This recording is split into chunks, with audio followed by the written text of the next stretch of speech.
C'est toujours pareil, on rentre de vacances avec l'appareil photo bourré d'images et l'on ne sait pas quoi en faire. Parfois, elles vont même rester pendant des mois au fond de la carte mémoire.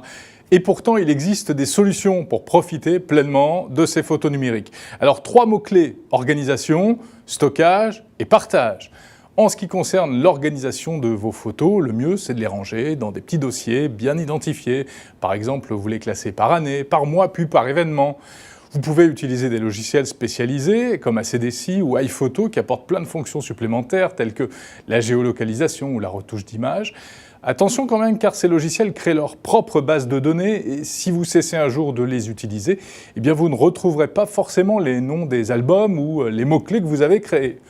Ensuite, il y a donc la question du stockage. Où ranger ces photos? La méthode classique, c'est de les conserver chez soi, sur un ordinateur, et surtout de ne pas oublier d'en faire des copies de sauvegarde, par exemple sur un disque dur externe.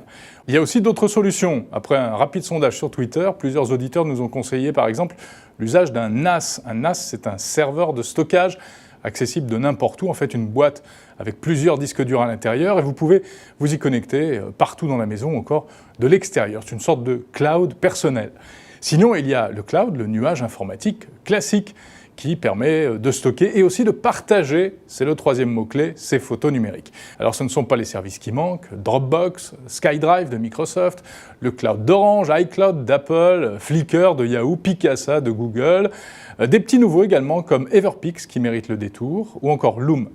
En général, c'est gratuit pour quelques gigas de stockage, donc pour commencer, mais ensuite il faut payer. Mieux vaut pour cela évidemment une bonne connexion Internet, l'idéal c'est la fibre optique.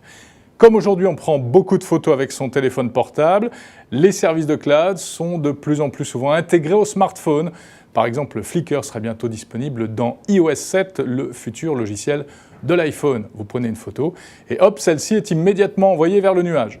En fait, le plus sage pour stocker ces photos, c'est sans doute de les conserver chez soi sur disque dur et d'envoyer dans le nuage des sélections, des albums photos pour ensuite les consulter et les partager facilement. Sinon, vous pouvez aussi, comme nous le suggère un auditeur, par exemple, effacer toutes vos photos estivales. Ben oui, comme ça au moins vous n'aurez pas la nostalgie des vacances pendant l'hiver.